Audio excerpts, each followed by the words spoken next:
I evo nas ljudi u naš prvi klip.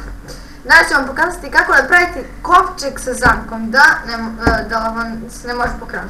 Da se ne mogu pokradu. Evo, Vojka ne demonstrira. Dobar dan ljudi. Prvo ide kako napraviti kovčeg sa zamkom. Evo, sve što nam je potrebno je kovčeg i kuka. Idemo ga znatski 100. Dobili smo kovčeg sa zamkom.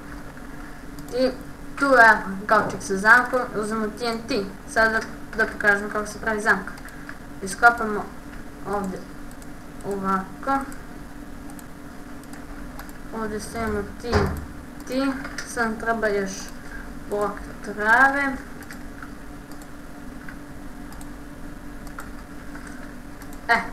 Ovako. I sada ovdje je crveno.